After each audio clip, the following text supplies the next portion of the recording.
ओम श्रीराम. सर्व श्रोत्यांना प्रेमपूर्वक नमस्कार. श्रोते हो, आपण स्वामी विद्यानंद यांच्या भावार्थ रामायण संक्षिप्त या ग्रंथाच्या आधारे निर्माण झालेला मला भावलेले भावार्थ रामायण अर्थात आत्मपरायण हा ग्रंथ आपण पाहत आहोत. आज युद्धकांडातील अध्याय 32वा श्रीराम लक्ष्मणांना शरबंधन. ओम श्रीराम. लक्ष्मणाने अतिकायाचा वध केला त्यानंतर रावण खूपच दुःखित झाला आहे. मग इंद्रजित गर्वाने रणांगणावर येतो. रणांगणावर येण्यापूर्वी तो निकुंबळेस जातो व यज्ञ याग करून अदृश्य शक्तीची प्राप्ती करून घेतो. त्यामुळे तो खूपच गर्विष्ठ होतो. मग रणभूमीवर प्रचंड असे युद्ध सुरू होते. इंद्रजित अदृश्य रूपाने वानर सेनेवर बाणांचा वर्षाव करतो. त्यामुळे वानरसेना गोंधळून जाते. त्यानंतर इंद्रजित श्रीराम व लक्ष्मणावर शरबंधन करतो. तेव्हा मग श्रीराम व लक्ष्मण नाटक करून त्या शरबंधनात पडतात. त्यानंतर इंद्रजित विजयाने उत्साहित होऊन लंकेमध्ये निघून जातो. आता आपण साधकाच्या दृष्टीने पाहू. साधकाच्या अंतरंगातील या युद्धभूमीवर आता त्या दिव्य मनाने म्हणजे लक्ष्मणाने त्या महावामशक्तीचा म्हणजे अतिकायाचा नाश केल्यानंतर तो अशुद्ध अहंकार म्हणजेच रावण दुःखित होतो. तेव्हा मग ते गर्विष्ठ मन म्हणजेच इंद्रजित आपल्या गर्विष्ठपणाची बडबड करून युद्धभूमीवर उपस्थित झाले आहे.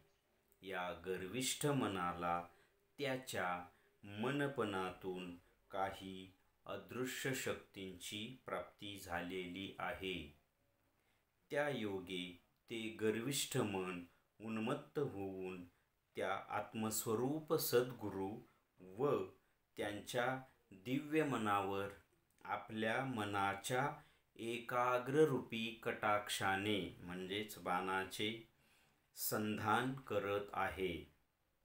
परंतु ते आत्मस्वरूप सद्गुरू म्हणजेच श्रीराम त्या गर्विष्ठ मनाला पूर्णपणे जाणत असल्यामुळे ते आत्मस्वरूप सद्गुरू व ते दिव्य मन लटकेपणानेच त्या गर्विष्ठ मनाच्या एकाग्रतेच्या कटाक्षात स्वतःला बंधन करून घेतात. आता आपण थोडक्यात याचं सार पाहण्याचा प्रयत्न करूया. इथे कथेमध्ये लक्ष्मणाने अतिकायाचा वध केल्यानंतर रावणाला खूप दुःख होतं. कारण हे चारही पुत्र रावणाचे होते. नरांतक, देवांतक, त्रिशिर आणि अतिकाय. शेवटी अतिकायाचा वध झाल्यानंतर रावण दुःखी होतो. त्यानंतर मग इंद्रजित रणांगणावर येतो. पण तो रणांगणावर येण्या अगोदरच निकुंबळेला म्हणजे असं एक स्थान की तिथे तो गुप्त रूपाने या अदृश्य शक्ती मिळवण्यासाठी तिथे होम करतो आणि त्यातून त्याला अदृश्य शक्तींची प्राप्ती होते. आणि मग तो युद्धभूमीवर आल्यावर अदृश्य होऊन अदृश्य रूपाने या वानरसेनेवर अक्षरशः बाणांचा पाऊस पाडतो. ते पाहून सगळी वानरसेना गोंधळून जाते. त्यानंतर मग तो श्रीराम आणि लक्ष्मणावर शरबंधन करतो. म्हणजे एक प्रकारचा बंध असतो तो शरबंधन करतो. आणि त्या शरबंधनात आता हे श्रीराम परब्रह्मस्वरूप आहेत, लक्ष्मण साक्षात शिष्यांचे अवतार आहेत. ते यामध्ये अडकूच शकत नाही. परंतु ती जी शक्ती आहे तिला सन्मान द्यायचा म्हणून ते त्या शरबंधनामध्ये स्वतःला बंदिस्त करून घेतात. ही झाली कथा. आता हे साधकाच्या दृष्टीने कसं, तर साधकाच्या दृष्टीने असं की त्या साधकाच्या अंतरंगातील युद्धभूमीवर हे युद्ध चालू आहे आणि तिथे त्या दिव्य मनाने त्या अतिकायाचा म्हणजेच त्या महावामशक्तीचा विनाश केलेला आहे. आणि ही महावामशक्ती ही त्या अशुद्ध अहंकाराची महत्त्वाची शक्ती आहे. तिचा विनाश झाल्यामुळे तो अशुद्ध अहंकार चिंतित आणि दुःखमग्न होतो. तेव्हा मग तिथे त्या अशुद्ध अहंकाराचं दुसरं एक प्रमुख हत्यार म्हणजे गर्विष्ठ मन. हे गर्विष्ठ मन खरंच अशुद्ध अहंकाराचं खरं हत्यार आहे. आणि ते गर्विष्ठ मन मग त्या अंतरंगातल्या युद्धभूमीवर उपस्थित होतं. परंतु ते उपस्थित होण्या अगोदर ते गर्विष्ठ मन त्याच्याच आतमध्ये मनपणात शिरून त्याने काही शक्तींची, सिद्धींची प्राप्ती केलेली असते. आणि मग ते गर्विष्ठपणाची बडबड करत युद्धभूमीवर हजर होतं आणि या साधकाच्या अंतरंगामधील ज्या चांगल्या शक्ती आहेत, चांगल्या गोष्टी आहेत, म्हणजेच वानरसेना, यांच्यावर ते त्या अदृश्य शक्तीने, त्या अदृश्य रूपाने, अदृश्य शक्तीचा प्रयोग करतं. त्यामुळे ही शुद्ध मंडळी सगळी गोंधळून जातात. त्यानंतर मग ते गर्विष्ठ मन आपल्या त्या मनाच्या एकाग्रतेतून मिळवलेल्या त्या अदृश्य शक्तीच्या बंधनात दिव्य मनाला आणि त्या आत्मस्वरूप सद्गुरूंना बंदिस्त करतं. आता हे गर्विष्ठ मनाच्या एकाग्रतेचे जे कटाक्ष आहे त्यामध्ये हे दिव्य मन आणि आत्मस्वरूप सद्गुरू कसे बंदिस्त होऊ शकतील? कारण ते चैतन्यमय, आत्ममय, प्रकाश, ज्ञान, शक्ती, आनंद, प्रेम असं त्यांचं स्वरूप आहे.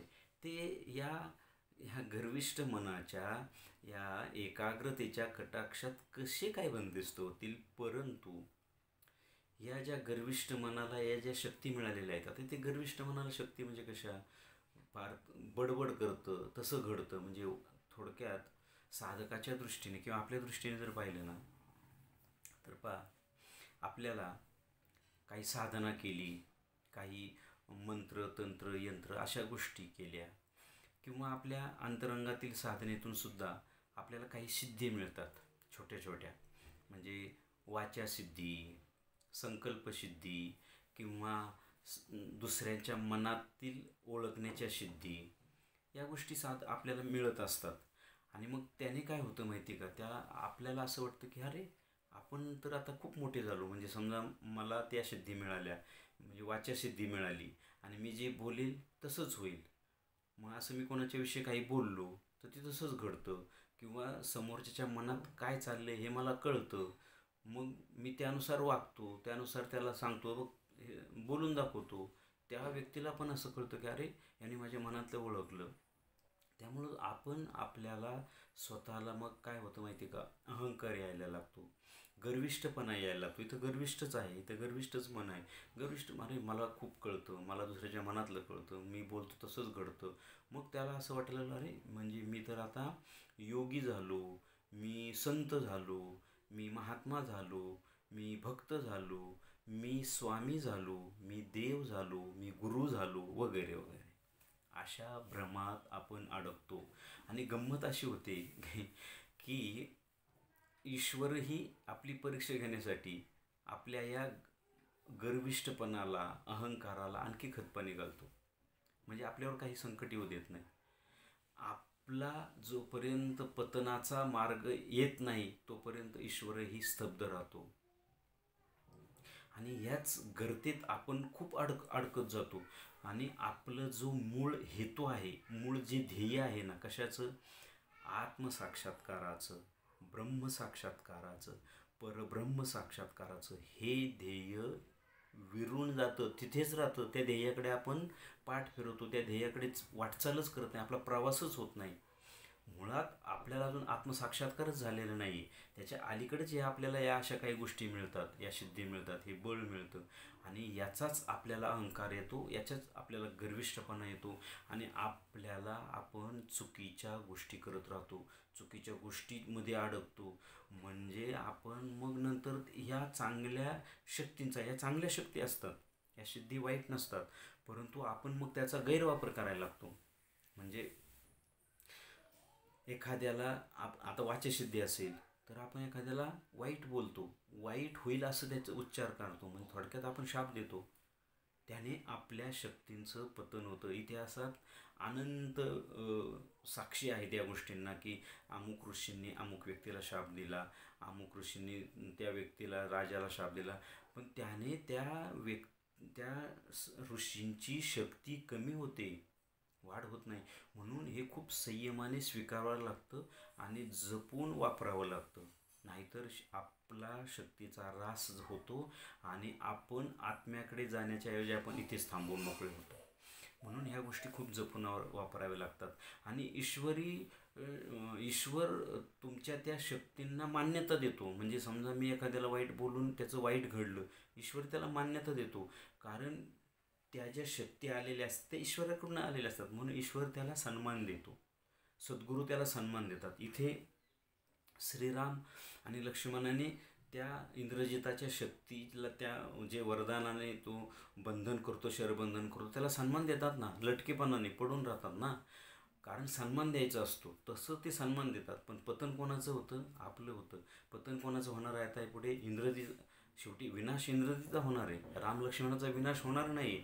साधकाच्या दृष्टीने त्या गर्विष्ठ मनाचा विनाश होणार आहे, दिव्य मनाचा आणि आत्मस्वरूप सद्गुरूंचा विनाश होणार नाही. तसं आपल्या दृष्टीने आपलं पतन होणार आहे, त्या शक्तींचं पतन होणार नाही. म्हणून इथे खूप संयमाने या शक्ती वापराव्या लागतात. आणि मात्र जर आपल्याला या शक्ती मिळाल्या आहेत आणि आपल्याकडून काही चुकून या गोष्टी अशा घडल्या आणि आपण खरेच ईश्वराशी अनन्य असू, ईश्वराचे अनन्य भक्त असू, किंवा आपल्या सद्गुरूंशी संपूर्णपणे सरेंडर असू, संपूर्णपणे शरण्य असू, शरणांगत असू, तर सद्गुरू ईश्वर आपल्याला इथे सांभाळून घेतात. एकदा त्यातनं क्षमा करतात, वाचवतात आणि पुढे आपल्याला धडा शिकवतात की अशा गोष्टी करू नये. आणि मग साधकाने जर तिथे स्वतःवर संयम ठेवला, या गोष्टी करण्याचं टाळलं, तर मग आपण आपला आत्मप्रवास आपण बिनधोकपणे पुढे करू शकतो. आपण आत्म्यापर्यंत जाऊ शकतो, ब्रह्मापर्यंत जाऊ शकतो, परब्रह्मापर्यंत जाऊ शकतो. म्हणून ही गोष्ट साधकाने नीट अभ्यासली पाहिजे आणि केली पाहिजे. हेच या अध्यायाचं सार आहे असं मला वाटतं. श्रीरामार्पणमस्तु. हरिओम तत्सत. ब्रह्मार्पणमस्तु.